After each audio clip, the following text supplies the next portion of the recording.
तो हेलो दोस्तों, आप सबका फिर से स्वागत है मेरी वीडियो में। और आज का वीडियो हम फिर से लेकर आए हैं प्रधानमंत्री आवास के बारे में, जो कि लखनऊ में बन रहे हैं अभी। और 3500 फ्लैट बन रहे हैं। इसके बारे में मैं डिटेल वीडियो बनाना चाहता था, क्योंकि कई लोगों की क्वेरीज आई थी कौन उसको ले सकता है, कौन उसको नहीं ले सकता है करके। तो यूट्यूब पे ऐसा कोई भी वीडियो नहीं था जो पूरी जानकारी देता हो, तो मैंने इस बारे में इस बार पूरी जानकारी दी है, जिसके बाद आपका कोई भी क्वेश्चन अछूता नहीं रह जाएगा। वैसे तो मेनली इसको जो मैंने कवर किया है वो लखनऊ नगर निगम की नोटिफिकेशन को कवर किया है।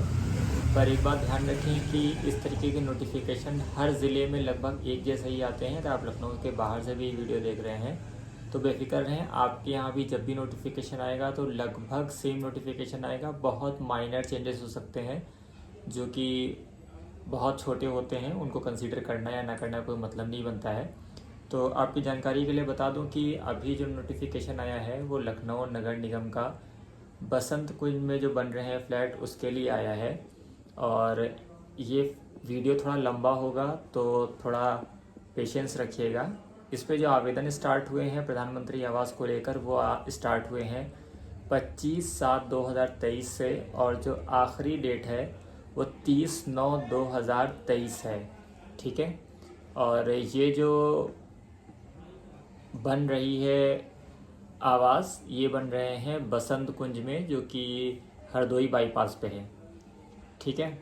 इसमें आवेदन करना है अगर आपको तो कुछ बातें आपको ध्यान रखनी होंगी। पहली तो ये है कि ये योजना है बसंत कुंज के सेक्टर आई में, और इसमें जो टोटल फ्लैट्स हैं, टोटल फ्लैट की जो संख्या है वो 3792 यानी 3792 है।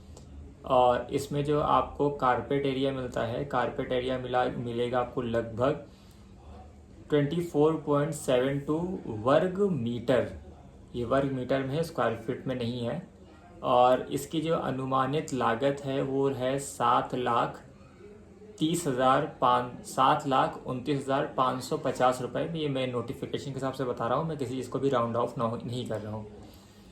और इस नोटिफिकेशन में आपको 1.5 लाख रुपए का केंद्रीय अनुदान मिलेगा और 1 लाख रुपए का राज्य का अनुदान मिलेगा। और इसके बाद आपको जो पैसा टोटल जमा करना होगा वो होगा 4,79,550 रुपये। यानी ये पैसा आपको पे करना होगा। ठीक है। और इसके अतिरिक्त जो जितनी भी चीज़ें होंगी वो सभी आपको बोरो करनी पड़ेंगी, जिसमें 1% का जो निर्माण कार्य का कॉस्ट पर फंड है बनाया जाएगा, जो छोटी मोटी दिक्कतें होंगी उनको दूर करने के लिए, तो वो भी आपको ही पे करना पड़ेगा। अनुमानित जो क्षेत्रफल है वो लगभग 24.72 है अभी तक, जो बाद में कुछ फिट बढ़ या कुछ फिट घट सकता है। जैसे कि मैंने पहले ही आपको बताया, नोटिफिकेशन के तीसरे पन्ने पे दिया हुआ है कि पंजीकरण की अंतिम तिथि 25/7/2023 है। सॉरी, स्टार्टिंग तिथि 25/7/2023 है और अंतिम तिथि 30/9/2023 है। और इसके लिए आपको 10,000 रुपये का भुगतान करना होगा, यानी ये निःशुल्क नहीं है। ठीक है। और इसके बाद आपको जो अवशेष राशि होगी, किस्तें जिन राशि पे बनेंगी वो राशि होगी 4,19,550 रुपये की। और इसको आपको 60 किस्तों में देना होगा, यानी 12×5 = 60। आप 5 साल तक ये किस्तें अदा करेंगे, जिसमें आपसे 7% का ब्याज लिया जाएगा। और आपकी मासिक किस्त जो होगी वो होगी 8308 रुपये। ये आपको हर महीने जमा करना होगा। अगर आप लेट करते हैं तो आपको 11% सिंपल इंटरेस्ट अदा करना होगा। ये हो गया वो डिटेल्स जो आपको अदा करनी है पेमेंट को लेके या एरिया को लेके। अब आती कि इसको कौन कौन भर सकता है, यानी पात्रता क्या क्या है। तो तीसरे पन्ने पे फिर से वही पात्रता का ऑप्शन है, जिसमें पहला ऑप्शन ये है कि आपका भारतीय एवं लखनऊ का निवासी होना अनिवार्य है। यानी अगर आप लखनऊ के बाहर के हैं तो आप इस योजना में आवेदन नहीं कर सकते हैं। ठीक है। इसके अलावा है कि आपके पास, आपके परिवार के पास, किसी के पास भी भारत के किसी भी हिस्से में पक्का मकान नहीं होना चाहिए। पक्का मकान से मतलब ये है कि आप समझ रहे हैं पक्का क्या होता है। ठीक है। लेकिन इसमें परिवार से जो आशय है वो पति, पत्नी और अविवाहित बच्चे हैं। यानी अगर अपने पिता के साथ रहते हैं तो पिता के पास अगर मकान है तो उसको आपका मकान कंसीडर नहीं किया जाएगा। ठीक है, इसके लिए आपको 3 लाख रुपए से तक की वार्षिक आय का आय प्रमाण पत्र होना ज़रूरी है, और जो लगभग सिर्फ 6 महीने पूर्व में जारी किया हुआ। यानी अगर आपके पास पुराना आय प्रमाण पत्र है तो पहले आप उसको रिन्यू ज़रूर करवा लीजिएगा। ठीक है, और अगर आपका नाम इससे पहले प्रधानमंत्री आवास की श्रेणी में आ चुका था और आपने किसी योजना में आवेदन नहीं किया था तब भी आप इसके पात्र होंगे, और अगर आप नया आवेदन करना चाहते हैं तब भी आप इसके पात्र होंगे। यानी अगर आपको इससे पहले प्रधानमंत्री आवास की लिस्ट में आपका नाम नहीं आया था तब भी आप इसके लिए आवेदन कर सकते हैं। ठीक है, इस योजना के अंतर्गत निर्मित किए गए आवास परिवार की मुखिया, महिला अथवा पुरुष और संयुक्त रूप से हो सकता है। मतलब अगर आप चाहें तो अपने नाम पे ले सकते हैं, वाइफ के नाम पे ले सकते हैं, और संयुक्त रूप में भी ले सकते हैं। और अगर घर में कोई नहीं है तभी पुरुष को दिया जाएगा, वरना आपको संयुक्त ही लेना पड़ेगा। ठीक है, और सार्वजनिक भूमि में कमज़ोर, इसमें दिया हुआ है कि आखिरी ऑप्शन पात्रता में उत्तर प्रदेश नगर नियोजन एवं विकास प्राधिकरण की धारा 26 के अंतर्गत सार्वजनिक भूमि में विस्थापित कमजोर वर्ग के पात्र व्यक्ति द्वारा आवंटन हेतु आवेदन किया जाएगा तो उसे आवंटन में वरीयता दी जाएगी। यानी अगर कोई गरीब, ज़्यादा गरीब है आप ज़्यादा, तो उसको वरीयता दी जाएगी। ठीक है, और वरीयता के लिए कुछ और नियम भी दिए हुए हैं इसमें लेकर, जिनकी अभी कोई ख़ास उपयोगिता आपके लिए नहीं होगी, तो उसको मैं एक्सप्लेन नहीं कर रहा हूँ।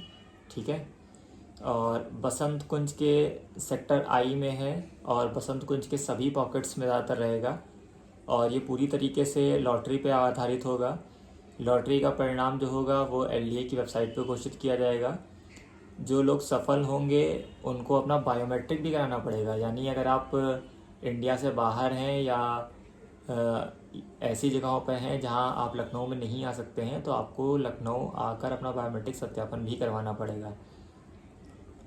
ऑप्शन दिया हुआ है कि आवंटी को बिजली कनेक्शन संबंधित विभाग से अपने खर्च पर लगवाना होगा। यानी अगर आप रहना चालू करते हैं तो बिजली आपको खुद लगवानी होगी, विभाग लगवा कर नहीं देगा। और आप केवल इसको आवासीय रूप में ही प्रयोग कर सकते हैं, यानी इसमें कोई कॉमर्शियल काम नहीं कर सकते हैं, जो कि लगभग हर जगह की एक नियम होते हैं।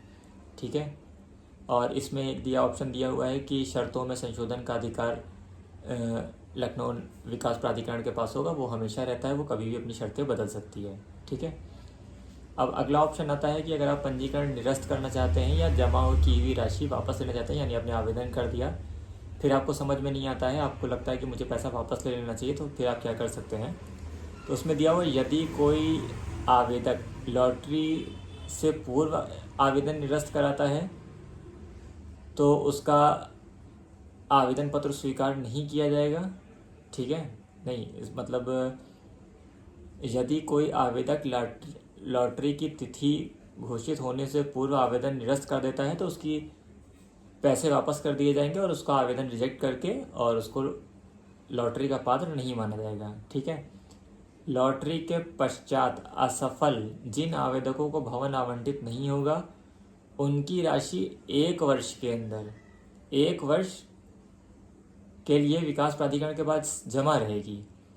ठीक है, मतलब अगर आपने पैसा जमा किया और आपका नाम नहीं आया तो आपके जो 10,000 रुपये हैं वो 1 साल तक लखनऊ विकास प्राधिकरण यानी LDA के पास जमा रहेंगे, और इस पर कोई भी ब्याज आपको नहीं मिलेगा। ठीक है, इस बात का ध्यान रखिएगा कि पैसा 1 साल के बाद मिलेगा और ब्याज नहीं मिलेगा। ठीक है, और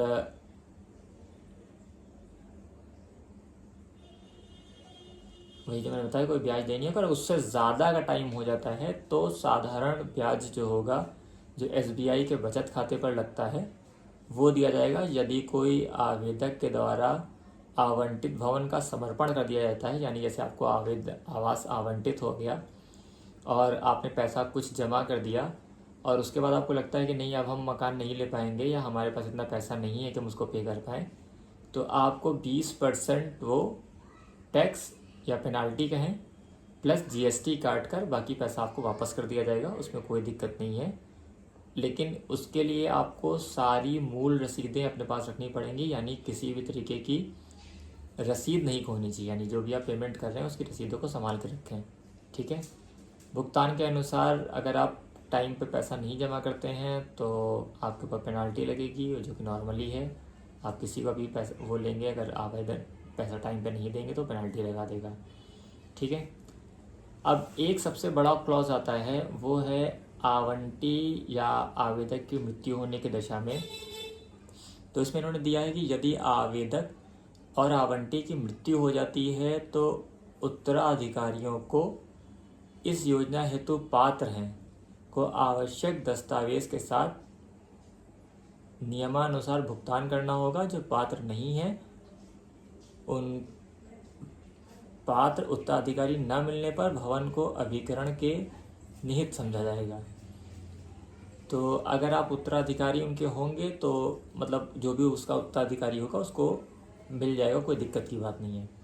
लेकिन एक बात इन्होंने इस बार साफ साफ लिख दी है कि मिथ्य या तथ्यों को छुपाना, यदि कोई आवेदक के द्वारा आवेदन किया गया है और वो तथ्यों को छुपा लेता है और गलत तरीके से आवेदन कर देता है तो उसका आवेदन रिजेक्ट कर दिया जाएगा और पैसे भी हपुत समझते हैं ना, ख़त्म, ठीक है। और भवन का कब्जे वगैरह का है कि आपको कब्ज़ा दे दिया जाएगा और आप 5 साल तक इसको बेच नहीं सकते हैं, आपको ख़ुद ही इसमें रहना होगा। 5 साल के बाद अगर आप चाहें तो बेच सकते हैं। अगर आप 5 साल से पहले बेचते हैं तो जो 2.5 लाख रुपए की सब्सिडी दी गई है वो आपसे वापस ले ली जाएगी, यानी आपको 2.5 लाख रुपए गवर्नमेंट को वापस करने पड़ेंगे, ठीक है। और स्टैम्प जो है ये 5,000 रुपये के स्टैम्प पे ही इसका रजिस्ट्री हो जाता है, तो स्टैम्प का कोई बहुत ज़्यादा दिक्कत नहीं होगी, ठीक है। और इसके बाद आते हैं कॉलम पे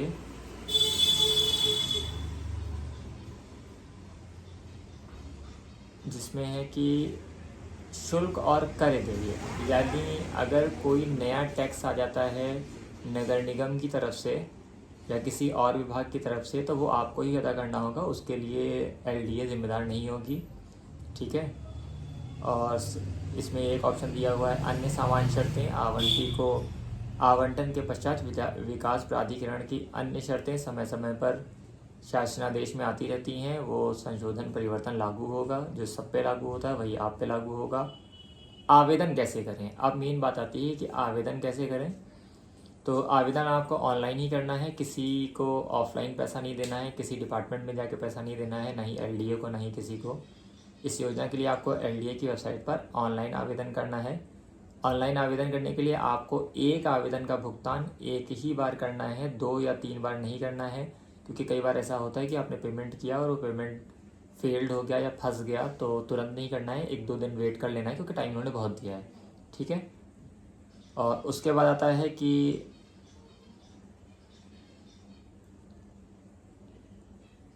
किन किन लोगों को मिलेगा, कैसे ऑनलाइन आवेदन करना है, ये दिया हुआ है। वो तो जब आप वेबसाइट खोलेंगे तो आपको मिल जाएगा, और अगर आप लोग कहेंगे मैं तो ट्राई करके इसको भर के भी दिखा दूंगा, ठीक है। जैसा कि आप लोगों ने देखा होगा साइट काफ़ी अच्छी बनी हुई है। और बाहर का इसमें दिया हुआ है कि भवन निर्माण हेतु भूमि एवं बाह्य विकास कार्य व्यवस्था, तो ये सब जितना भी होगा वो सब एलडीए खुद करेगा, आपसे कोई मतलब नहीं है।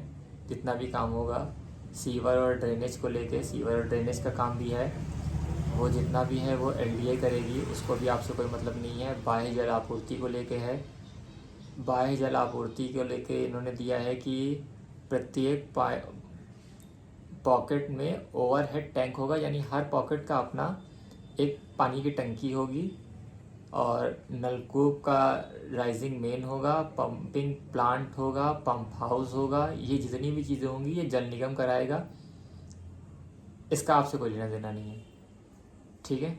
आपको पानी मिलेगा, और इसके साथ साथ एक हैंडपम्प भी लगा होगा, कहीं ना कहीं अगर पानी की दिक्कत हो जाती है, सप्लाई ख़राब हो जाती है तो वो होगा। बाहर लाइट का जितना काम होगा वो आपका बिजली विभाग करेगा, उससे भी आपको कोई लेना देना नहीं है। उसके बाद अब बात आते हैं चेकलिस्ट की, यानी आपको क्या क्या आवेदन से पूर्व अपने पास रखना है। सबसे पहले आपको रखना है आधार कार्ड, जो कि सेल्फ अटेस्टेड होना चाहिए, मोबाइल नंबर और रिजर्वेशन का सर्टिफिकेट, यानी आप अगर SC OBC ST विकलांग किसी भी कैटेगरी से हैं तो उसका सर्टिफिकेट, एक फ़ोटो और आय प्रमाण पत्र, बैंक खाता जिसमें पैसा आपको वापस किया जाए, और पति या पत्नी या किसी एक का आधार कार्ड अगर आप अविवाहित हैं तो, ठीक है। और इसके अलावा आपके माता पिता का अगर ज़रूरत हो तो आप लगाएं, ना हो तो कोई ज़रूरत नहीं है, ठीक है। अगर आप आवश्यक समझे तो लगा सकते हैं, नहीं समझे तो नहीं लगाएं, उसमें कोई दिक्कत नहीं है। भुगतान करने के लिए कितने ऑप्शन दिए जाएंगे? भुगतान करने के लिए आपको net banking, debit card, credit card, UPI जैसे ऑप्शन दिए जाएंगे, और जो लगभग आजकल सभी के पास उपलब्ध हैं। इससे पहले आप एक नोटरी बनवा लीजिएगा, ठीक है। नोटरी जो कि 10 रुपये के स्टाम्प पे बननी है, तो उस नोटरी को ज़रूर बनवा लीजिएगा, जो कि मैंने यहाँ पे देखिए लगा के भी रखी है। इसका सिर्फ आपको एक प्रिंट लेना है, चाहे आप चाहें तो स्क्रीनशॉट लेके भी प्रिंट ले सकते हैं, वरना तो अगर चाहें तो ऑनलाइन भी इसका डिटेल LDA की वेबसाइट पे अवेलेबल है। उसके बाद नीचे अंदर का वो दिया हुआ है कि कैसा आपका फ्लैट होगा। इसमें दिया हुआ है कि अंदर घुसने के बाद आपको एक ओपन किचन मिलेगा, एक हॉल या बरामदा कहें वो मिलेगा, उसके बगल में एक कमरा मिलेगा और एक बालकनी मिलेगी, जिसमें बालकनी में वॉश बेसिन होगा। अगर इसके बाद भी अगर आपको कोई डाउट अभी है तो आप बिल्कुल पूछ सकते हैं, और मैं कोशिश करूँगा कि उन चीज़ों को भी पूरे डाउट क्लियर कर दिए जाएँ। और ये मत सोचें कि सिर्फ लखनऊ के नोटिफिकेशन है, जैसे कि मैंने पहले भी कहा कि इस नोटिफिकेशन को आप सिर्फ लखनऊ तक सीमित न समझें। आप कहीं के भी रहने वाले हों, लगभग सेम शर्तें होती हैं। छोटी मोटी शर्तों का फ़र्क होता है, जैसे किसी में होता है कि आपके पास आवास हो, अगर आपके एरिया में आवास है तब भी आप आवेदन कर सकते हैं। कुछ में होता है आवास नहीं है तभी आप आवेदन कर सकते हैं। कुछ में होता है कि आपको जैसे किश्त है वो और लंबे टाइम के लिए मिल जाती है, इसमें किसी में किश्त कम लंबे टाइम के लिए मिलती है। सिर्फ छोटे मोटे चेंजेस होंगे, बाकी सारी चीज़ें वहीं रहेंगी। तो आप बिल्कुल भी इस बात को लेकर परेशान नहीं होइएगा कि अरे यार इसमें लखनऊ का है, मेरा क्या होगा, मेरा नहीं होगा। फिर भी अगर आपको कोई भी डाउट रह गया है तो बिल्कुल आप यहाँ पे पूछ सकते हैं, मैं उन डाउट्स को क्लियर कर दूँगा। और चूँकि मुझे कई लोगों के फॉर्म अपने जानने में भरने भी हैं, तो अगर आप लोग कहेंगे तो मैं फॉर्म भर के, पेमेंट करके, रसीद निकाल के आगे की भी पूरी प्रोसेस आप लोगों को ऑनलाइन अवेलेबल करा दूँगा। धन्यवाद।